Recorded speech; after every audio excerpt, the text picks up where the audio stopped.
안녕하세요. 무척 소중한 날을 만들어가는 채널 무소나 TV입니다. 영화 피아니스트는 주인공 에리카와 에리카의 엄마가 서로 충돌하는 장면으로 시작합니다.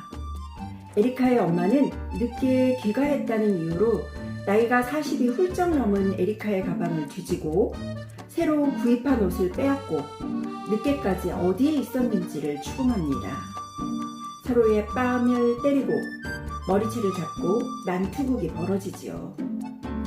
금세 아무 일 없었다는 듯이 서로를 다시 보기 어려운 상황일 것 같은데 얼마 지나지 않아서 에리카는 엄마의 방을 찾아 들어가서 어린아이처럼 굴복하고 함께 같은 침대에서 잠을 자지요.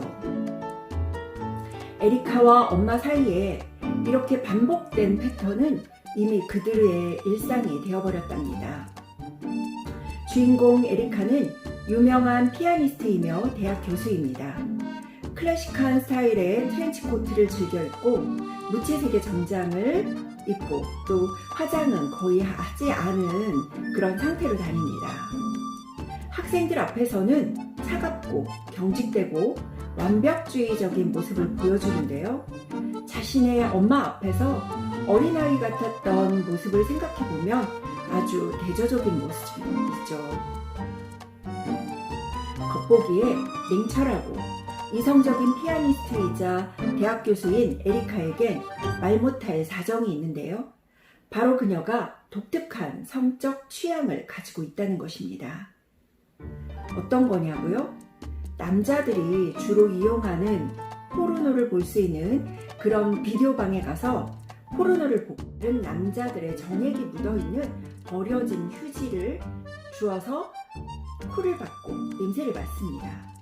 야외 자동차 영화관을 찾아가서는 관계를 가지는 자동차 옆에서 오줌을 누는 등 상식적이지 않은 방법으로 성적 쾌락을 추구합니다.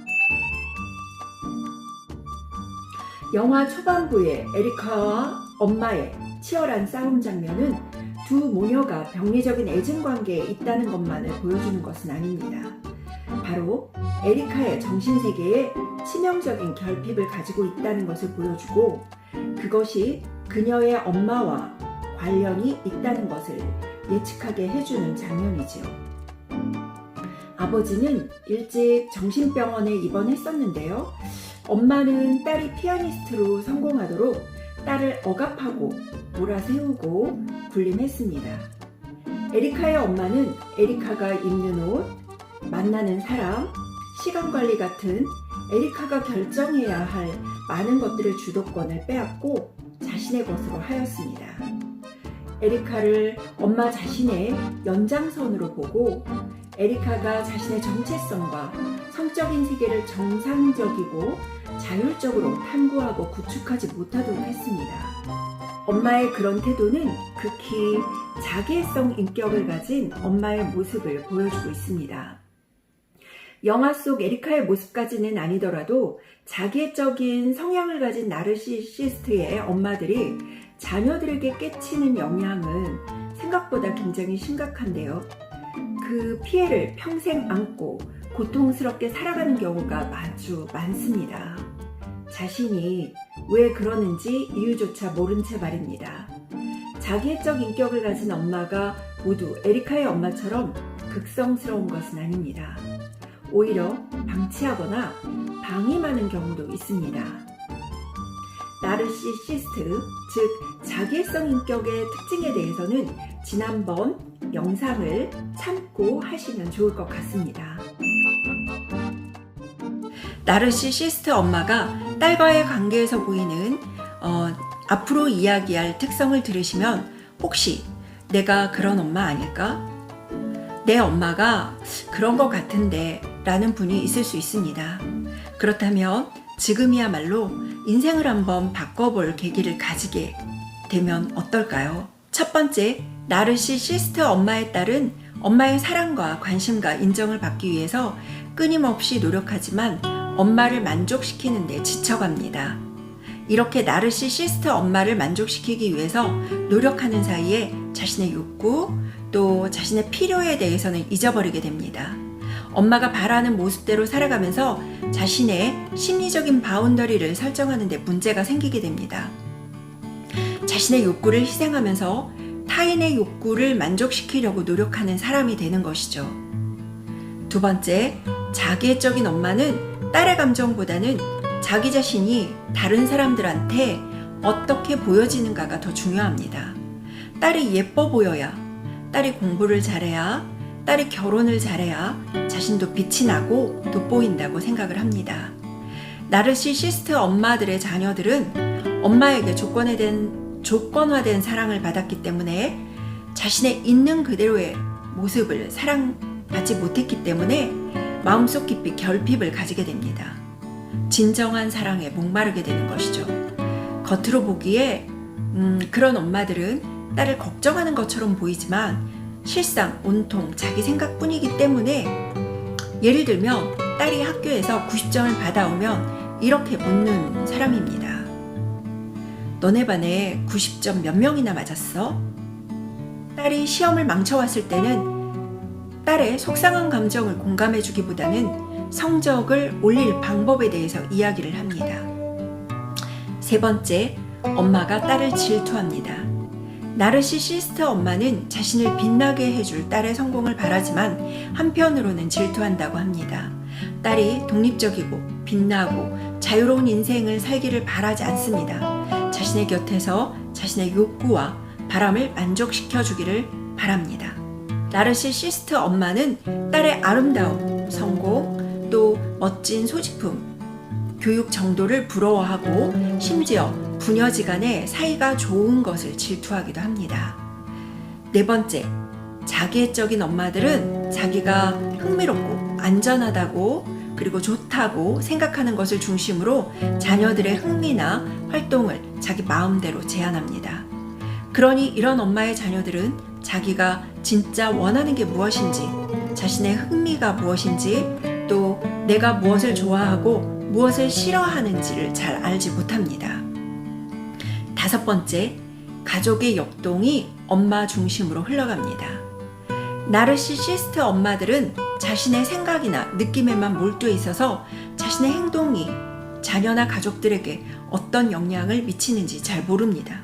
예를 들면 자녀의 집에 방문하고 싶은 마음이 들면 자녀가 바쁜 일이 생겨서 다음에 오라고 해도 자녀의 사정 따위는 고려하지 않고 막무가내로 방문합니다. 여섯 번째, 공감을 하지 못합니다. 공감을 받지 못하고 자라게 되면 자신의 감정은 보잘것없다고 여기게 되는데요. 엄마하고 감정을 나누는 일은 아예 포기하게 되고 감정을 부인하거나 억압하게 됩니다. 어차피 공감받지도 못할 감정을 나눠봐야 소용없다고 생각하게 되니까요. 말해봐야 핀잔을 듣거나 문제거리 취급만 받을 게 뻔하니까요. 예를 들면 딸이 이혼하게 되는 상황이 왔을 때 이혼하게 된 딸의 심정을 헤아리거나 또는 그 깊고 혼란스러운 마음, 상처받은 마음을 공감해주거나 감정을 나누는 그런 이야기는 피합니다. 위자료를 얼마나 받는지, 변호사는 어떤 사람이 좋은지, 아이의 양육권은 어떻게 할 것인지 등에 대해서 이야기를 늘어놓으며 집요하게 이야기하고 싶어 합니다. 오히려 속을 뒤집어 놓는 엄마가 좋은 예입니다. 일곱 번째, 나르시시스트 엄마는 자신의 감정을 잘 다루지 못합니다. 다른 사람의 감정을 잘 공감하지 못하는 것뿐만 아니라 자신의 감정도 잘 다루지 못합니다. 자신이나 딸의 진짜 감정은 억누르도록 합니다. 그러다가 냉정하게 군다든지 난폭하게 화를 냅니다. 그런 느닷없는 감정 변화와 감정 폭발을 마주치는 일이 일상이 된다고 상상해 보세요. 여덟 번째, 나르시시스트 엄마는 흠잡기를 좋아하고 비판적입니다. 자녀가 어린 나이라면 이것은 아주 심각합니다. 어린아이들은 엄마의 부당한 비난을 무비판적으로 흡수하고 자기에 대해서 부정적으로 생각하게 됩니다. 이것이 몸에 배면 어른이 되어서도 사사건건 민감한 사람이 되거나 자존감이 낮은 사람이 될 수 있습니다. 아홉 번째, 엄마는 딸을 자녀가 아니라 친구로 대합니다. 자기애적인 엄마는 자신의 어머니에게 제대로 된 보살핌을 받지 못했을 가능성이 아주 큽니다. 자신의 내면 안에 욕구 불만 덩어리인 어린아이가 있을 수 있습니다. 자녀를 그런 자신의 욕구 불만을 채워줄 대상으로 보고 자녀로부터 관심, 사랑, 인정을 기대하게 됩니다.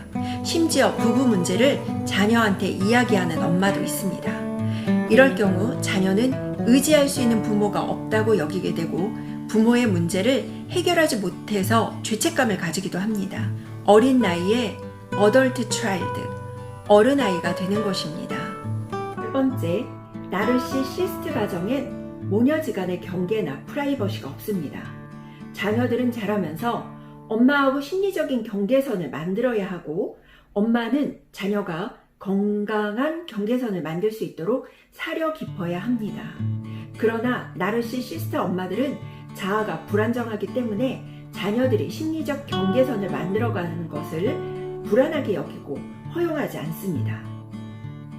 엄마는 해서는 안 되는 이야기를 딸에게 모두 털어놓고 딸이 또 부끄러워할지 모르는 딸의 사생활을 다른 사람 앞에서 까발리기도 합니다. 이런 엄마들은 딸이 원하지도 않았고 부탁하지도 않았는데 딸의 집에 들어가서 살림살이를 점검하고 심하게 잔소리를 하는데 이 정도는 아주 당연하다고 생각합니다. 딸이 화장실을 쓰고 있는데 불쑥 문을 열고 들어오는 장면을 연출하기도 합니다. 나르시시스트 엄마에게 자란 딸들은 정체성을 확립하는 것이 어렵습니다. 낮은 자존감을 가지게 되고 의존적이며 자신감이 없고 무기력감을 느끼기도 합니다. 심지어 자신은 사랑받을 가치가 없다고 느끼기도 합니다. 자신의 감정을 억제하기 쉽고 완벽주의를 추구하며 일 중독에 빠지기도 하지요. 나르시시스트 엄마가 보이는 특징 모두를 다 보여야 자녀가 고통을 받는 것은 아닙니다. 한두 가지 특징이 심하다는 것만으로도 딸에게 미치는 영향은 파괴적일 수 있습니다. 평생 동안 왠지 모를 무능감, 실망감, 공허감, 슬픔 같은 것을 내면 안에 품고 살아가게 됩니다. 아니면 완벽주의로 자신에 대해서 엄격하고 가차없이 비판하며 버림받는 것을 두려워하며 살아갈 수도 있습니다. 또는 엄마하고 똑같은 나르시시스트가 될 수도 있습니다. 이상 나르시시스트 엄마가 딸에게 보여주는 심리적 특성에 대해서 이야기해 보았습니다. 다음에는 나르시시스트 엄마와 경계선을 설정하는 일에 대해서 그리고 손상된 자존감을 회복하고 자신의 고유한 정체성을 만들어가는 방법에 대해서 순서대로 이야기를 해보려고 합니다. 시청해주셔서 감사합니다. 구독과 좋아요, 알람 설정은 사랑입니다.